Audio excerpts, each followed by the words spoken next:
They sold me for $3,000. Not because I was dangerous, not because I'd done anything wrong, but because the doctor said I'd never carry a child, and in their world, that made me worthless. I thought the worst part was watching my mother count the cash without looking at me, but I was wrong. The worst part came 3 days later when the Alpha King himself walked into the auction house and smiled. My name is Casey Morgan, and I've spent 23 years trying to be enough.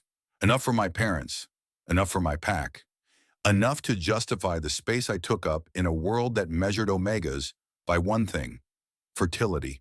I failed. The diagnosis came 2 months ago.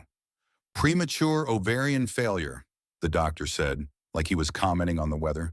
You'll never conceive naturally. I'm sorry. My father didn't even wait for me to process it. He made calls that same night, quiet, clipped conversations behind closed doors. My mother stopped setting a place for me at dinner. My younger brother Danny wouldn't meet my eyes. They were ashamed. And in a small pack like ours, shame spreads fast. So when the man in the expensive suit showed up at our house in Ashford, Oregon, I already knew what was happening. My father shook his hand. My mother signed papers. And I stood there in the hallway, watching my life get dismantled like furniture nobody wanted anymore. You'll go to the auction house in Portland, my father said. His voice was flat, empty. Someone will take care of you there. It's better this way. Better for who? I wanted to scream. I wanted to fight. But the look in his eyes, cold, final, killed every word in my throat. I was packless, mateless, barren. I was nothing. The auction house smelled like bleach and desperation. They kept us in a basement room with fluorescent lights that buzzed too loud and cots that sagged in the middle. There were 6 other Omegas there when I arrived, all of them quiet, hollow-eyed, like they'd already accepted their fate. I hadn't. Not yet. First time? A girl asked. She was maybe 19, with dark hair and bite marks on her wrist that looked old. Healed wrong. I nodded. It's not as bad as you think, she said. Her smile didn't reach her eyes. Most of the buyers are decent. You'll end up in some alpha's house doing cleaning or cooking. It's basically a job. And if they're not decent, I asked. She looked away. Then you survive anyway. The auction was scheduled for Friday night. They gave us clean clothes, plain black shirts and jeans that fit too loose, and told us to shower, to look presentable. I stood under the water until it ran cold, scrubbing my skin like I could wash away the fact that I was about to be sold like livestock. When I got out, there was a woman waiting, mid-40s, sharp suit, sharper eyes. Casey Morgan? She asked. Yeah. She looked me up and down, clinical. You're the Barren one. My stomach twisted. That's what they say. Good, she said. That'll keep the bids low. Makes my job easier. I wanted to ask what she meant, but she was already walking away, heels clicking on concrete. That night, I lay on my cot and stared at the ceiling. Somewhere above me, people were living normal lives, going to work, watching TV, kissing someone they loved, and I was here, waiting to be bought. Friday came too fast. They lined us up in a hallway backstage, and I could hear the crowd on the other side of the curtain. Low voices, clinking glasses, the occasional laugh. It sounded like a party, like this was entertainment. My hands wouldn't stop shaking. You'll be fine, the girl with the dark hair whispered. Her name was Mira. She'd been here 3 times before. Just keep your head down and don't make eye contact. The aggressive ones like that. I nodded, but I wasn't sure I believed her. One by one, they called us out. Each Omega walked through those curtains and didn't come back. I counted the minutes, tried to steady my breathing. Then I heard my name. Casey Morgan, 23, Omega, Barren. The last word hung in the air like a slur. I stepped through the curtain, and the lights hit me so hard I had to squint. The room was huge, vaulted ceilings, chandeliers, rows of seats filled with alphas in tailored suits. It looked like a theater, like I was the show. I kept my eyes on the floor, just like Mira said. Bidding starts at 500, the auctioneer announced. Silence. My chest tightened. Nobody wanted me. Of course they didn't. Why would they?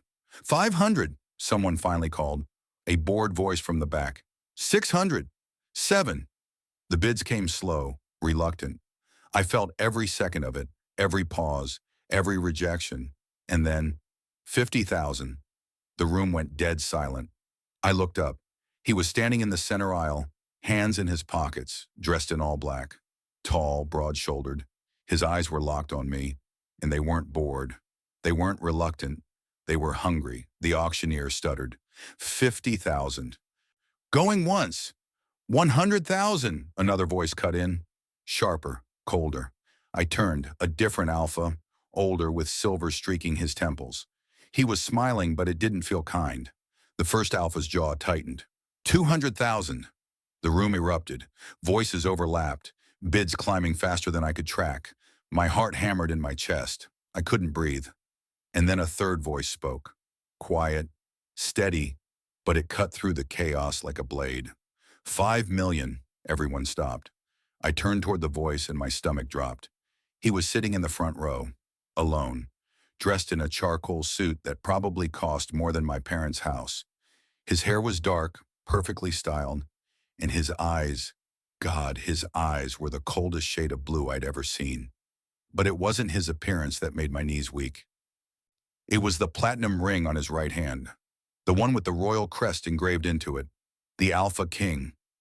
He stood slowly, and the room held its breath. Sold, the auctioneer whispered. The Alpha King's eyes never left mine, and I knew, whatever happened next, my life would never be the same. The auctioneer's gavel cracked against wood, final and absolute. The sound echoed in my chest like a death sentence. Sold to His Majesty, King Dominic Hale, for $5 million. His Majesty. The words didn't feel real. None of this felt real. King Dominic didn't move. He just stood there, hands clasped behind his back, watching me with an intensity that made my skin prickle. Like he could see straight through me, like he knew every secret I'd ever tried to bury. I couldn't look away. The woman in the sharp suit appeared beside me, her hand firm on my elbow. "Come on," she muttered. "Don't make this harder than it needs to be." Harder than what? Being sold? Being bought by a king I'd only ever seen on television?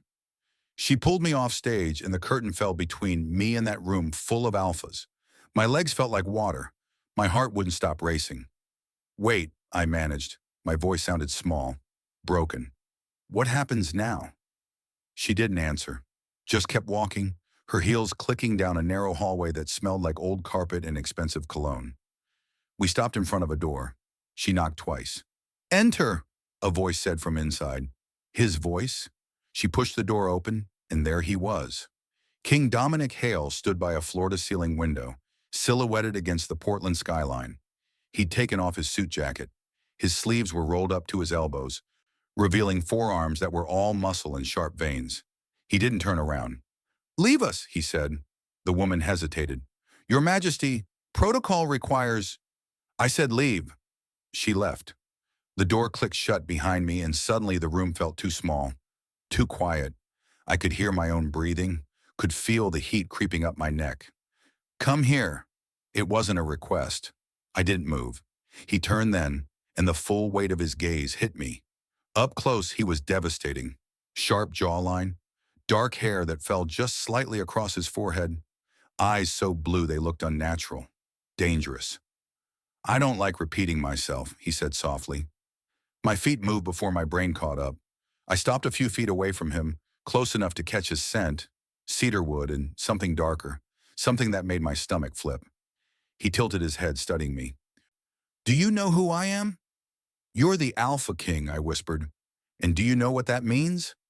I swallowed hard. "You rule the northern packs." "I rule everything," he corrected. His voice was calm. Too calm. "Every pack from Seattle to the Canadian border answers to me. Every Alpha, every Omega, every law." He took a step closer. "Including you." My pulse hammered in my throat. "Why? Why what? Why did you buy me?" The words came out sharper than I intended, braver than I felt. "Everyone knows I'm Barren. I'm useless. So why?" "You're not useless." The certainty in his voice stopped me cold. He moved closer, and I had to tilt my head back to keep eye contact. He was so much taller than me, broader. I could feel the heat radiating off him, could see the way his chest rose and fell with each controlled breath. "You're afraid of me," he said. Not a question, a fact. "Shouldn't I be?" His lips twitched, almost a smile. "Smart Omega." He reached out and I flinched. But he didn't touch me, just caught a strand of my hair between his fingers, rubbing it like he was testing the texture. "I've been watching you," he said quietly. My stomach dropped. "What?" "For 3 weeks, since the moment your father contacted the auction house." His eyes flicked to mine. "Did you really think a Barren Omega would end up here by accident?" The room tilted. "You—" I couldn't get the words out. "You knew." "I know everything, Casey." The way he said my name, low, possessive, sent a shiver down my spine. "I know your father's debts. I know your PAC's failing business. I know your mother hasn't looked you in the eye since the diagnosis." He leaned in, his breath warm against my temple. "And I know you're not barren." My knees almost gave out. "That's—" I shook my head, stepping back. "That's impossible. The doctor said—" "The doctor lied. Why would he—" "Because I paid him to." The world stopped. I stared at him, my heart slamming against my ribs. You what?" Dominic straightened, sliding his hands into his pockets. Casual, like he hadn't just destroyed everything I thought I knew about myself. "Your fertility is fine," he said. "Above average, actually. But your father needed a reason to get rid of you, and I needed a reason to buy you without raising suspicion." He shrugged. It was efficient. I couldn't breathe, couldn't think. "You ruined my life," I whispered. "I saved it. You had no right. I had every right." His voice didn't rise, but the command in it made me freeze. "You were going to be sold anyway, Casey, to someone who would have broken you, used you, thrown you away when they were done." He stepped closer, and this time I couldn't move. "I bought you because you're mine. You've always been mine. You just didn't know it yet." "That's insane." "Is it?" He was so close now I could see the gold flecks in his blue eyes, could feel the pull between us, something primal and terrifying. "Tell me you don't feel it, the bond, the pull." I did. God help me, I did. But I wouldn't give him the satisfaction. "I don't feel anything," I lied. His smile was slow, wicked. "Liar." He reached up, and this time I didn't flinch. His thumb brushed across my lower lip, and my breath hitched. "You'll stay with me," he said, "in my estate, under my protection, and in exchange, you'll play the role I need you to play." "What role?" His eyes darkened. "My Omega." Before I could respond, the door burst open. 3 men stepped inside, all of them alphas, all of them staring at me like I was something they owned. Dominic didn't even glance at them. "Gentlemen, meet Casey Morgan." The tallest one smiled. "Our Omega." The words hung in the air like a threat. My breath caught. I took a step back, but Dominic's hand found the small of my back, holding me in place. His touch was firm, possessive. "Casey," he said, his voice smooth as silk, "allow me to introduce my elite circle." The 3 alphas moved into the room like predators, controlled, deliberate. Their eyes locked on me with an intensity that made my skin burn. The tallest one spoke first. He had dark blonde hair, sharp cheekbones, and a smile that didn't reach his eyes. "Kieran Cross, head of the King's Guard."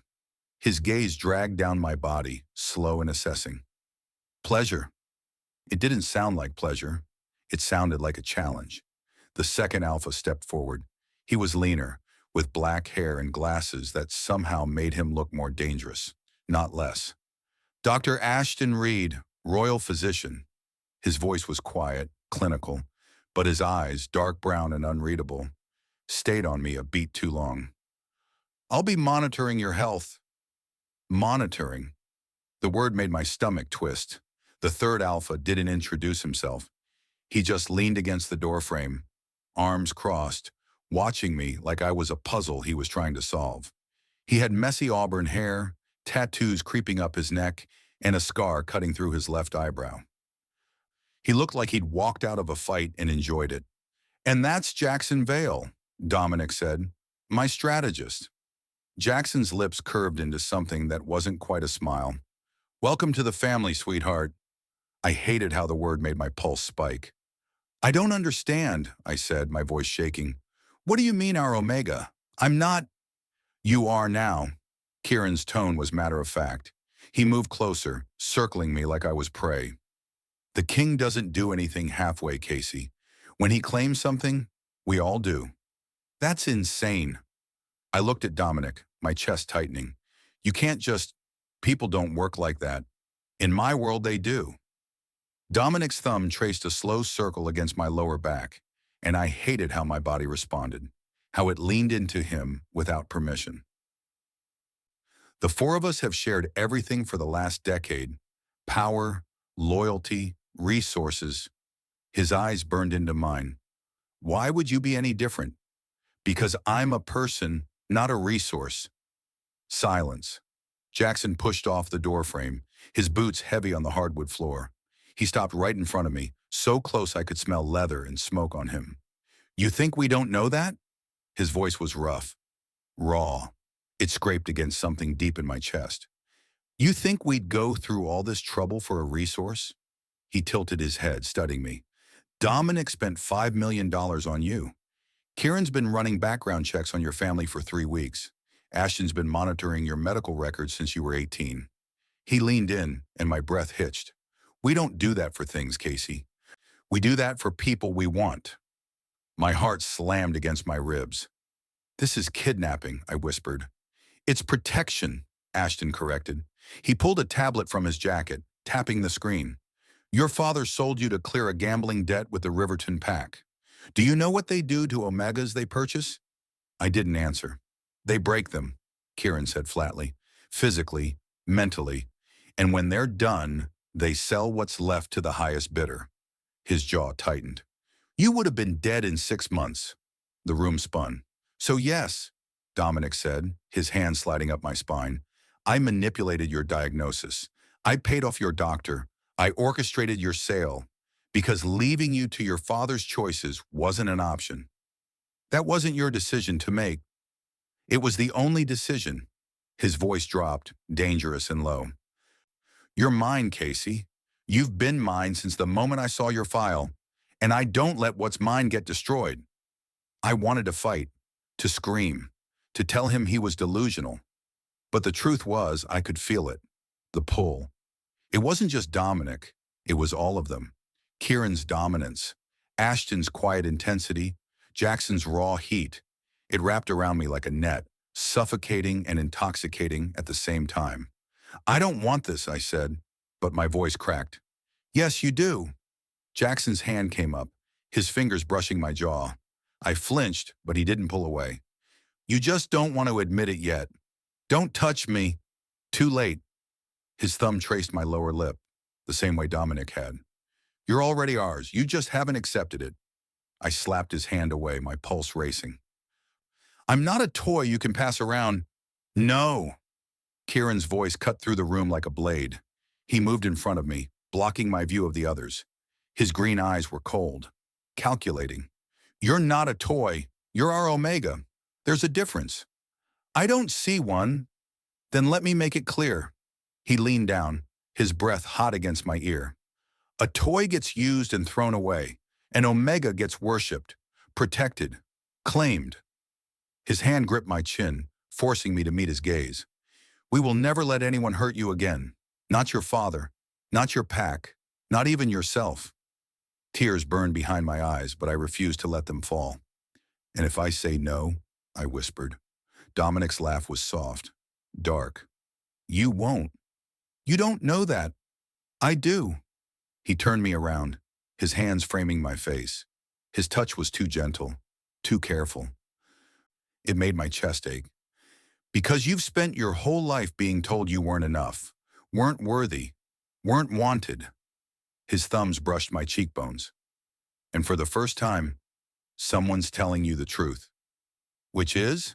His eyes softened, just for a second. You're everything. My breath shattered. Before I could respond, Ashton's phone buzzed. He glanced at the screen, his expression darkening. We have a problem, he said. Dominic didn't look away from me. What kind of problem? Ashton's jaw tightened. Casey's father just filed a claim with the Pack Council. He's demanding her return. The room went silent. Dominic's eyes flashed gold. Over my dead body. The temperature in the room dropped 10 degrees. Dominic's hand fell from my face. And suddenly, he wasn't the man who'd called me everything. He was the Alpha King. Cold, calculating, lethal. What's the claim based on? He asked, his voice dangerously quiet. Ashton scrolled through his tablet. Illegal sale of a PAC member without proper council representation. He's arguing Casey wasn't mentally competent to consent due to emotional distress from the diagnosis. My stomach turned to ice. That's a lie, I breathed. I didn't consent because I wasn't given a choice. Doesn't matter. Jackson pushed off the wall, his jaw tight. The PAC Council doesn't care about truth. They care about law. And technically, your father's right. You weren't represented. Because he didn't let me have representation. We know that. Kieran's voice was sharp, but proving it is another story. Dominic turned to me, and the intensity in his eyes made my knees weak. Did your father ever put anything in writing? Texts? Emails? Anything that shows he coerced you? I tried to think. My mind was spinning. I don't know. Maybe. My phone is at your parents' house, Ashton finished, which means it's evidence we can't access without a warrant. And we won't get a warrant, Kieran added, because the council won't issue one against a PAC leader without hard proof. So what are you saying? My voice cracked. He just gets me back? The silence that followed was suffocating. No. Dominic's word was final. Absolute. That's not happening. Dom. Jackson's tone was warning. If you defy a council claim, I don't give a damn about the council. You should. Ashton's eyes narrowed. They have the authority to strip your title if you violate PAC law. You know this. Let them try. The room went deadly still. Kieran stepped forward. You'd risk the crown for him? Dominic's eyes flashed gold again, and this time they didn't fade. I'd burn the entire kingdom for him. My heart stopped. He meant it. I could see it in every line of his body, the way his hands curled into fists, the way his chest rose and fell with barely controlled rage.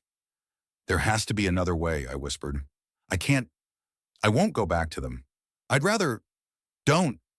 Dominic's hand shot out, gripping my wrist. Not hard, but firm enough to ground me. Don't even finish that sentence. His thumb pressed against my pulse point, and I knew he could feel how fast my heart was racing. We'll figure this out, he said. His voice was softer now, steadier. But I need you to trust me. I don't even know you. Then get to know me.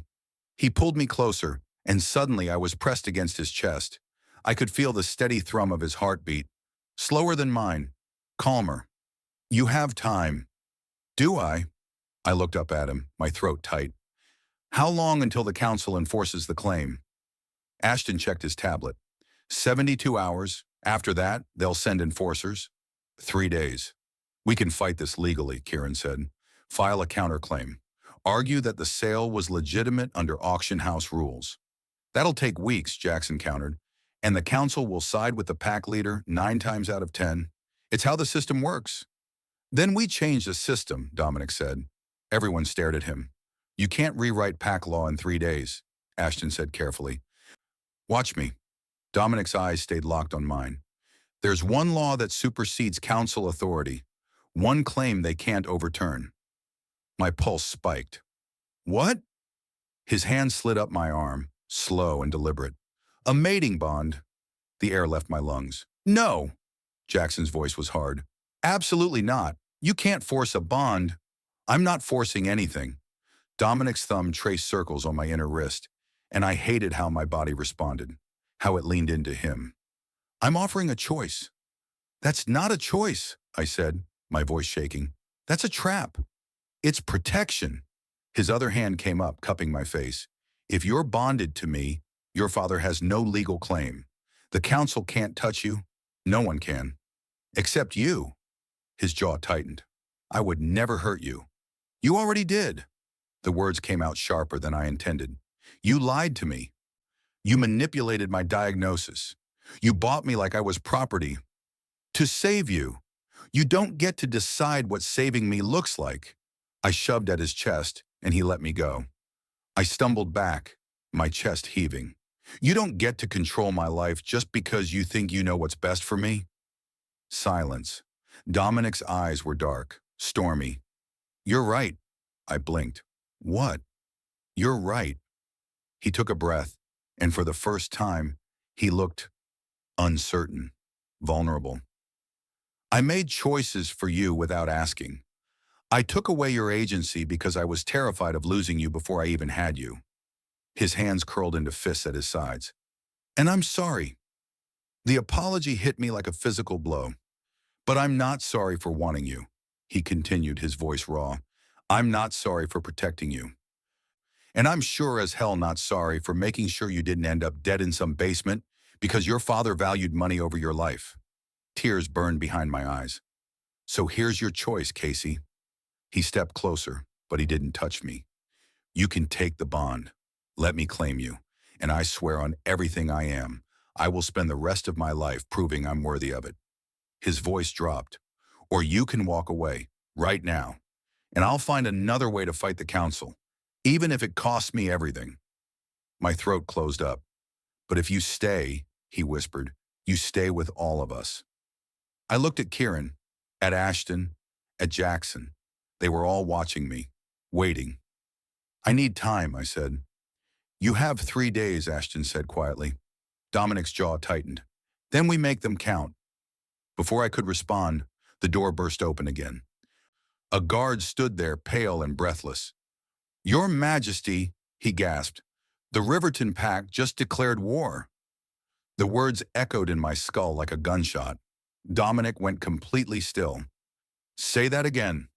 The guard's hands trembled. Alpha Marcus Riverton sent a formal declaration an hour ago. He's claiming breach of contract. Says you stole property that was rightfully his. Property. My stomach lurched. I was never his, I said, my voice barely above a whisper. Doesn't matter. Kieran was already moving, pulling his phone from his pocket. If your father promised you to Riverton before the auction, he wouldn't. But even as I said it, I knew it was a lie. My father would do anything for money, anything to clear his debts. He did. Ashton was scrolling through his tablet again, his face grim. There's a contract here, dated 3 weeks ago. Your father agreed to deliver you to the Riverton Pact in exchange for debt forgiveness and a territorial stake. The room tilted.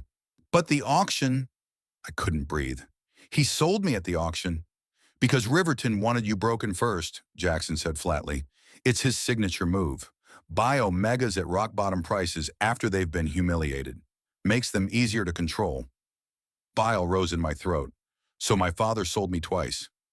No one answered. They didn't have to. Dominic's hand found mine, his fingers lacing through mine so tightly it almost hurt. It doesn't matter what contract Riverton thinks he has. You're mine now.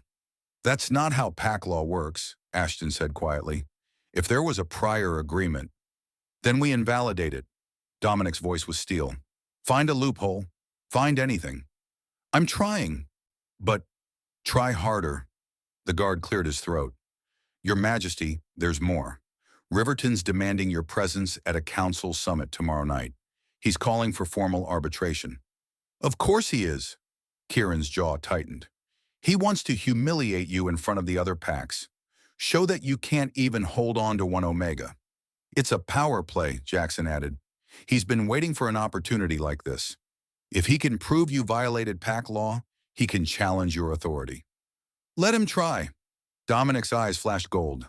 I've put down bigger threats than Marcus Riverton. Not without consequences, Ashton warned. If you kill an alpha on council grounds, they'll strip your crown. You know the rules. Then I won't kill him on council grounds. The casual way he said it made my blood run cold. Dom, Kieran started. I'm not debating this. Dominic turned to me, and the fury in his eyes softened just slightly. I need to handle this, but I need you safe first. Safe where? My voice shook. You just said Riverton wants me. He'll never touch you. Dominic's hand came up, cupping my face. His thumb brushed my cheekbone, and I hated how much I wanted to lean into it. I'm taking you to the estate. It's the most secure location in the territory. Kieran and Jackson will stay with you. And you? I'll go to the summit with Ashton. His eyes searched mine. I'll end this. By doing what? I pulled back, my heart racing. Starting a war? Getting yourself killed? If that's what it takes. No. The word came out stronger than I felt. You don't get to do that. You don't get to make me feel like I matter and then throw your life away for me. Something flickered in his eyes. Surprise. Maybe even hope. You do matter, he said quietly. Then prove it by staying alive. For a moment, neither of us moved. The room was so quiet I could hear my own heartbeat thundering in my ears. Then Dominic's lips curved into the smallest smile. Deal. He leaned in, and I thought, for one insane second, that he was going to kiss me. But he stopped just short, his forehead resting against mine. I will come back to you, he whispered. I swear it. My throat closed up. I wanted to believe him. God, I wanted to believe him. But I'd been lied to my whole life. Come on. Kieran's hand landed on my shoulder, firm but not unkind. We need to move, now. Dominic pulled back slowly, his hand trailing down my arm until only our fingertips touched. Then he let go. It felt like losing something I'd never even had. The car ride was silent.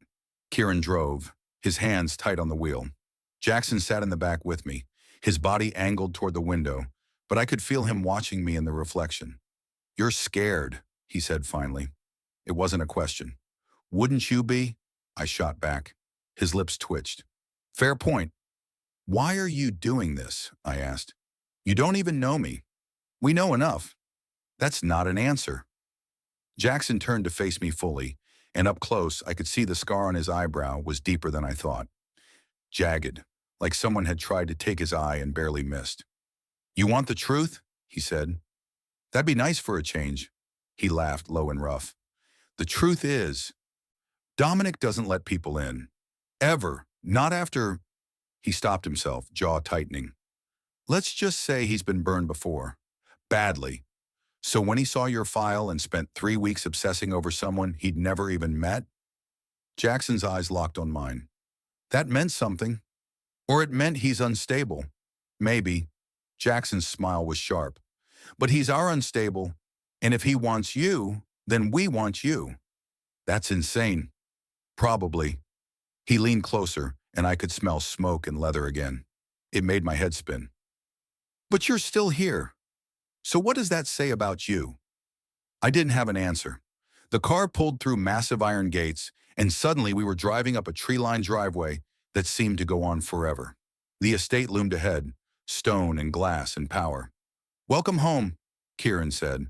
But as we pulled up to the entrance, my phone buzzed. I pulled it out, frowning. Unknown number. The message made my blood freeze. Hello, little Omega. Did you really think the king could keep you? I'm coming for what's mine. And when I find you, you'll beg me to let you serve me the way you were always meant to. MR. My hands shook. Jackson leaned over, reading the message. His face went dark. Kieran, he said, his voice deadly calm. We have a problem. Kieran's eyes flicked to the rearview mirror. Show me. Jackson held up my phone, and I watched Kieran's knuckles go white on the steering wheel. How the hell did he get this number? Kieran's voice was razor sharp. I don't know, I whispered. My hands wouldn't stop shaking. I didn't give it to anyone. You didn't have to. Jackson was already typing something on his own phone. Riverton has resources, money, connections. His jaw tightened. And clearly, someone on the inside. The car screeched to a stop in front of the estate entrance. Inside, now.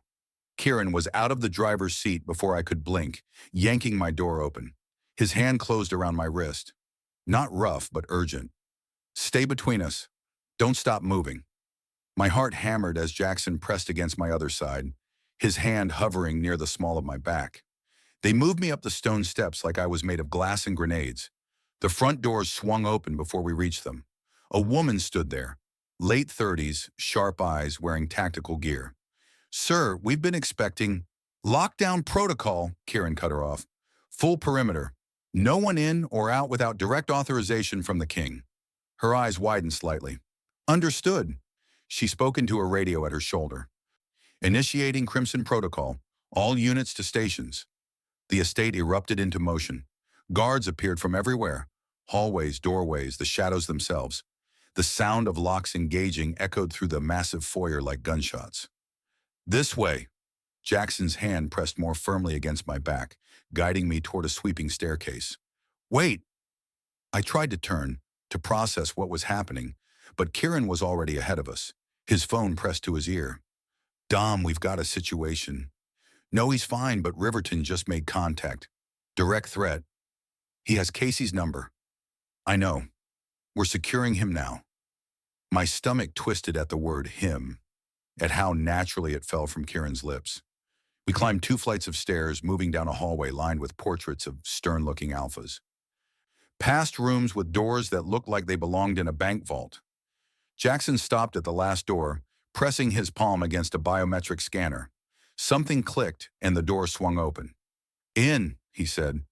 The room was huge, floor-to-ceiling windows overlooking endless forest, a bed that could fit 6 people, furniture that probably cost more than my parents' house. But all I could focus on was the panic clawing up my throat. He knows where I am, I said. My voice sounded far away. He knows. He doesn't. Kieran pocketed his phone, turning to face me. The number he texted is a burner. Untraceable. He's phishing. You don't know that. Yes, I do.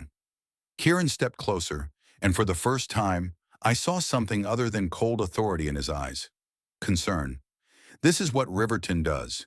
He gets in your head, makes you panic, makes you run. His hand came up slowly, giving me time to pull away.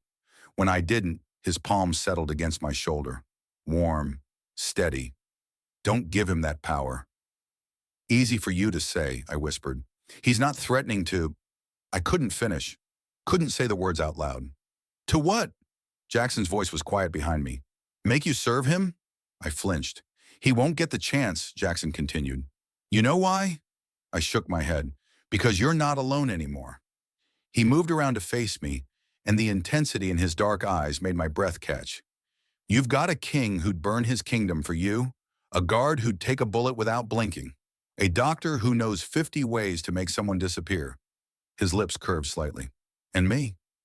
What are you? I asked. Besides a strategist? His smile widened. Dangerous. The guy who handles problems that can't be solved legally. A shiver ran down my spine. I wasn't sure if it was fear or something else entirely. My phone buzzed again. All 3 of us froze. Jackson moved first, plucking the phone from my trembling hand. His face went dark as he read. What? My voice cracked. What does it say? He handed the phone to Kieran instead of answering. Kieran's expression didn't change, but I saw his finger twitch toward the gun holstered at his hip. Tell me. My voice was stronger now, demanding. I have a right to know. Kieran met my eyes. For a long moment, he didn't speak. Then he turned the phone toward me. I can smell you from here, little Omega. Lavender and fear. Did the king tell you what I do to Omegas who try to run? I'll show you. Soon. Very soon. Your father sends his regards. MR. The room spun. My father. I couldn't breathe. He told Riverton where I am. We don't know that, Jackson said, but his voice lacked conviction. Yes, we do. Tears burned behind my eyes, but I refused to let them fall. He sold me once. Why wouldn't he do it again? Kieran's jaw tightened. I'm calling Dom. No. The word came out sharper than I intended. He's dealing with the council. He needs to know his Omega is being hunted. I'm not his Omega. But even as I said it, I knew it was a lie. I could feel it. The pull. The bond that hadn't been completed, but somehow already existed. It terrified me. Kieran made the call anyway. Dom, yeah, he saw it. I know, no, he's holding up, but... His eyes flicked to me.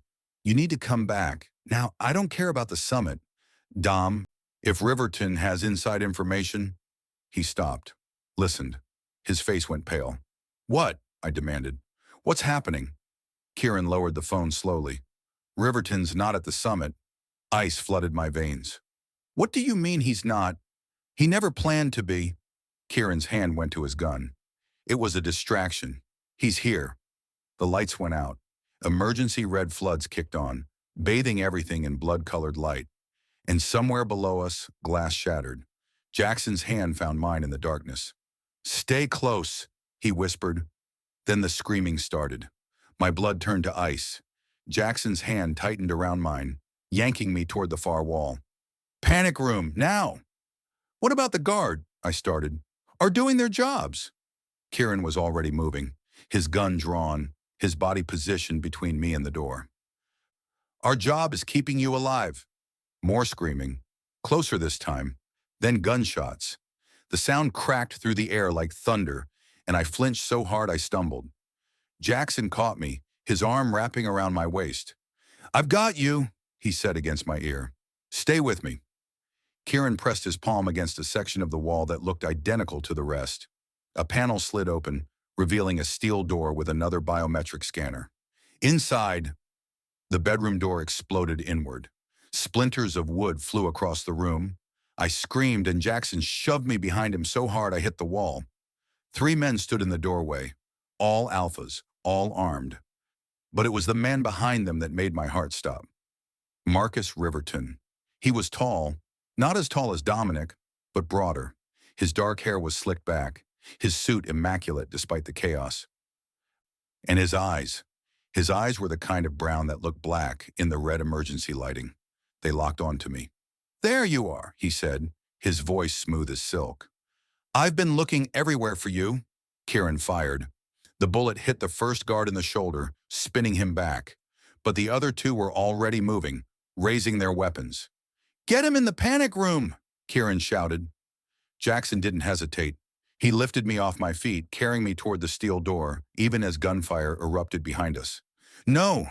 I twisted in his arms. "Kieran can handle himself." Jackson's voice was strained. He set me down just long enough to slam his palm against the scanner. The steel door hissed open. "Get inside!" Something hit him from behind. Jackson went down hard, his head cracking against the doorframe. Blood bloomed across his temple. "Jackson!" I dropped to my knees beside him, my hands shaking as I pressed them against the wound. "No, no, no! Move!" A hand fisted in my hair, yanking me backward. Pain exploded across my scalp. I screamed, clawing at the hand, but the grip was iron. "Let him go!" Kieran's voice was a roar. "Drop the gun or I snap his neck," Riverton said calmly. I froze. Riverton's arm wrapped around my throat from behind, not quite choking, but close enough to make breathing difficult. I could smell him, expensive cologne and something underneath it, something rotten. I said drop it. Riverton's breath was hot against my ear. Kieran's eyes met mine. For one horrible second, I thought he was actually going to comply. Then he smiled. "Bad move." He pulled a second gun and fired at the ceiling. The chandelier came crashing down. Riverton shoved me forward and I hit the ground hard. Glass shattered around me, cutting into my palms. I heard shouting, more gunfire, the sound of bodies hitting the floor. Someone grabbed my arm. I screamed, kicking out blindly. "It's me!" Jackson's voice. His face swam into view, blood still streaming from his temple. "Come on!" He hauled me to my feet and shoved me through the steel door. I stumbled into darkness, my hands hitting cold metal. Jackson followed, slamming the door behind us. Locks engaged with heavy mechanical thuds. "Kieran!" I gasped. "We'll be fine." Jackson was breathing hard, one hand pressed against his bleeding head. "He's fought off worse. He's outnumbered. He's trained for this." Jackson's eyes found mine in the dim emergency lighting that lined the panic room. "We all are." The panic room was smaller than I expected. Steel walls, a bench, a first aid kit, and a communications panel, and no other exits. "We're trapped," I whispered. "We're secure." Jackson moved to the communications panel, pressing buttons. "There's a difference." Static crackled. "Need backup at the main..." A voice cut in and out. "Multiple hostiles. North wing is compromised." Jackson swore under his breath, switching channels. Dom, if you can hear this, we're in the panic room. Riverton breached the estate. I repeat, Riverton is inside. The lights in the panic room flickered, then died. Complete darkness swallowed us. I couldn't breathe, couldn't think. My hands found the wall, cold steel beneath my palms. Jackson? I'm here. His voice came from my left, closer than I expected. Then his hand found mine in the darkness. Emergency power should kick in any second, he said, but I could hear the uncertainty in his voice. And if it doesn't, then we wait. For what? Them to cut through the door? This door is 6 inches of reinforced steel. It would take them hours. A sound echoed through the darkness. Metal on metal. Rhythmic. Deliberate. Someone was knocking. Casey! Riverton's voice filtered through the door, muffled but clear. I know you can hear me. My whole body went rigid. You can't hide in there forever, he continued, almost conversational. Eventually, you'll run out of air, or water, or hope. He paused. But I'm a patient man. I can wait. Jackson's hand squeezed mine. A warning. Stay quiet. Your father told me all about you, Riverton went on. How defiant you were. How you never knew your place. He said you needed to be broken in. The smile was audible in his voice. I assured him I was up for the challenge. Rage burned through my fear.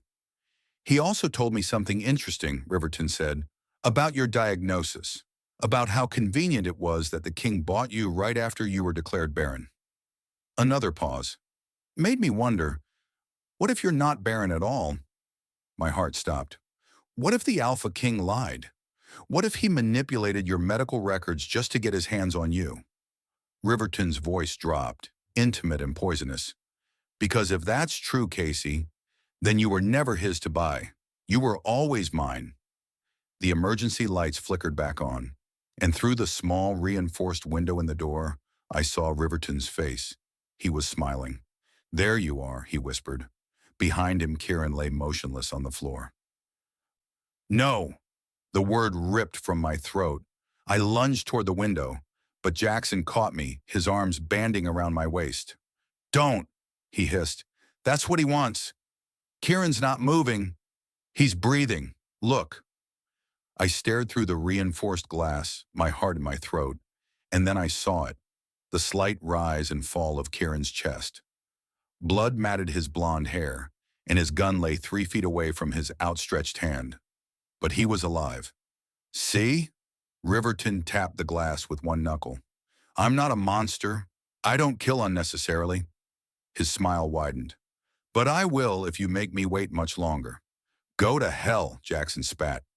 Riverton's eyes flicked to him, amused. The strategist, Jackson Vale, correct? Former military. Dishonorable discharge for... What was it again?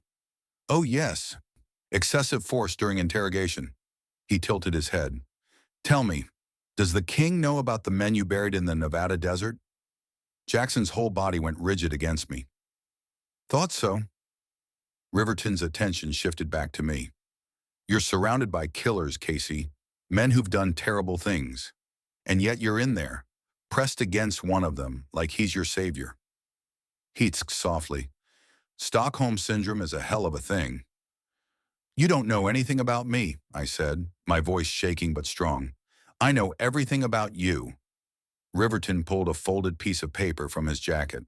Your father was very thorough. Favorite color, blue. Childhood pet, a golden retriever named Sunny. First heat, age 16. Suppressant since. He looked up. You like your coffee black. You read romance novels when you think no one's watching, and you have a scar on your left hip from when you fell off a bike at age 7. Ice flooded my veins. How? Your father kept records, very detailed records. He wanted to make sure whoever bought you knew exactly what they were getting. Riverton folded the paper, tucking it back into his pocket. But here's what he didn't write down, what he couldn't have known. He leaned closer to the window, his breath fogging the glass. You're not barren, he whispered. Are you? My blood turned to ice. Jackson's arms tightened around me. Don't say a word, he breathed against my ear. But Riverton was already nodding, satisfied. I can see it in your eyes. The king lied to you, manipulated you, and now you're trapped in here, questioning everything you thought you knew. His smile was poison. I can offer you something he can't. What? I couldn't stop myself from asking. The truth.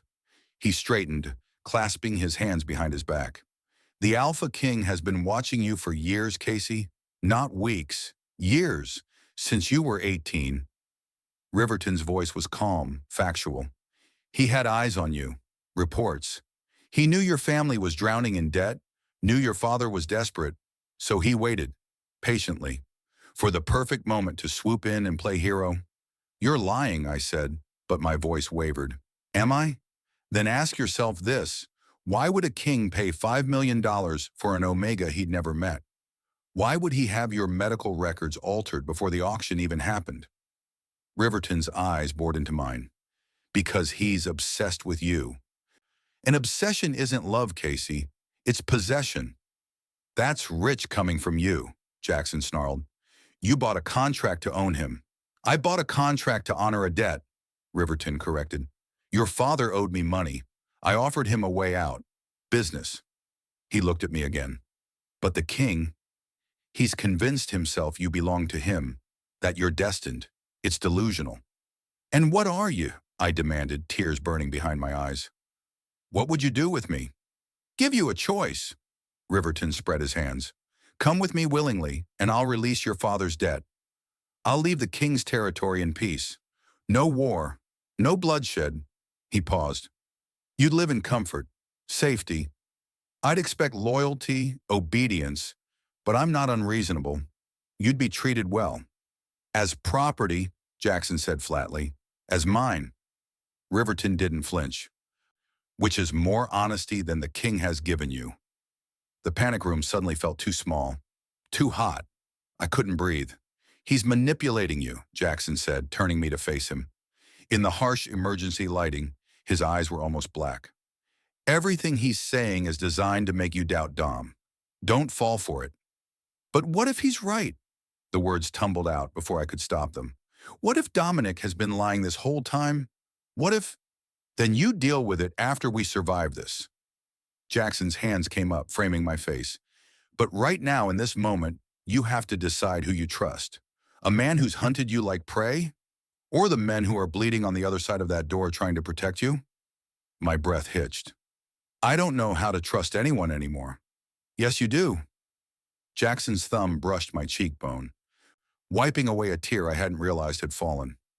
You trusted me enough to let me carry you in here. You trusted Kieran enough to get in the car. You trusted Dom enough to stay when you could have run. His voice dropped. That's not nothing, Casey. Time's up, Riverton called. What's it going to be? Come out or I start executing guards. 1 every 5 minutes until you do. He's bluffing, Jackson said. But he didn't sound certain. A gunshot cracked through the air. Someone screamed. That's one, Riverton said pleasantly. 4 minutes until the next. My hands were shaking so badly I could barely feel them. I can't let people die for me. You're not, Jackson's grip tightened.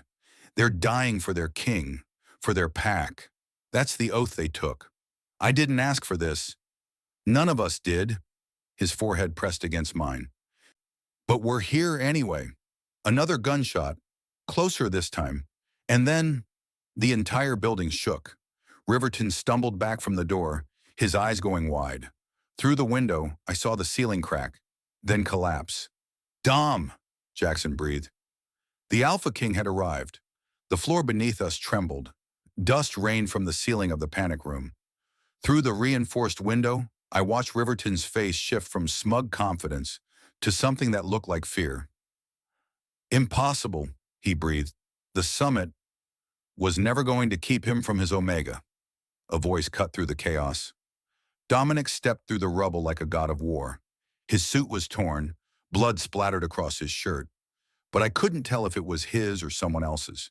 His eyes glowed molten gold, and the air around him seemed to shimmer with barely contained fury.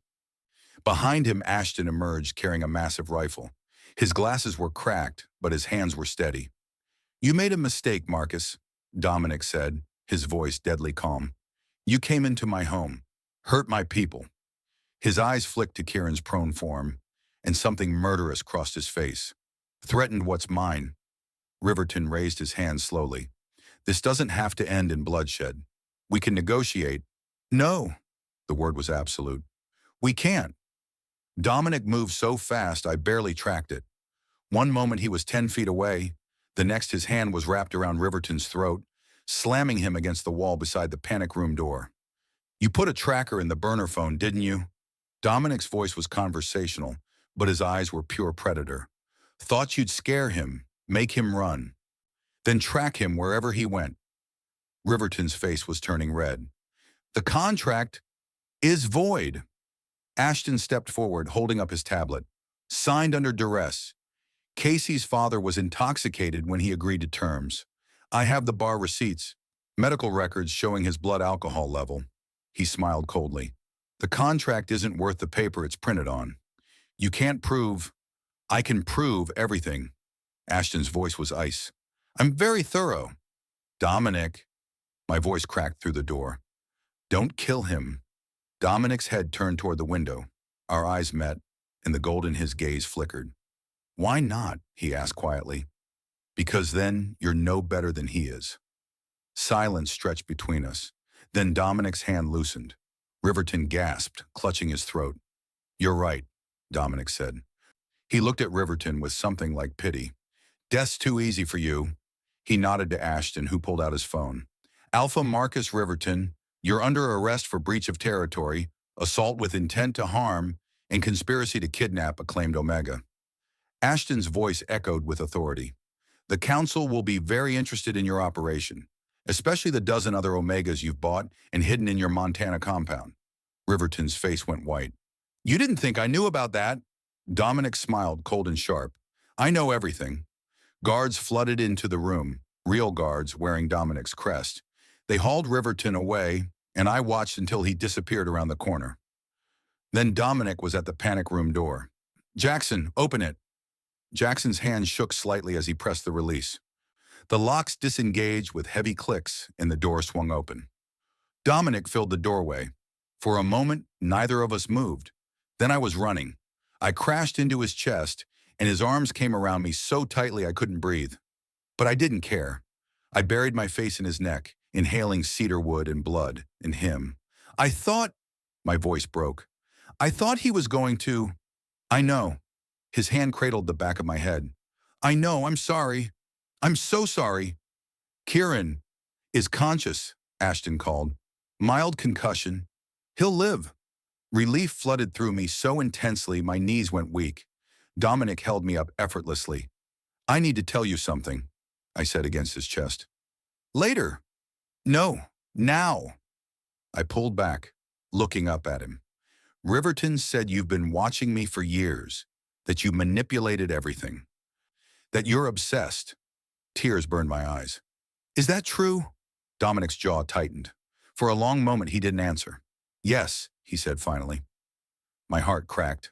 I first saw you 3 years ago, he continued, his voice rough. You were working at a coffee shop in Ashford. You smiled at every customer, made small talk, remembered their orders. His hand came up, cupping my face. And when you handed me my coffee, you looked me in the eye and said, I hope your day gets better. Like you meant it. Like you actually cared about a stranger. I remembered.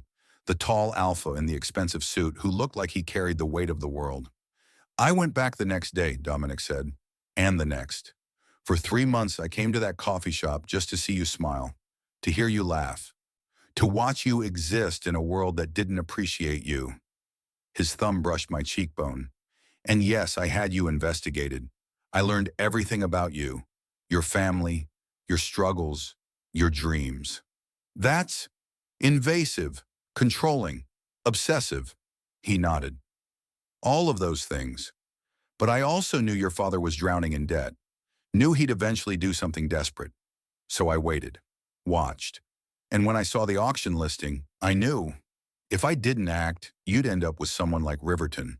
His eyes searched mine. So yes, I manipulated the situation.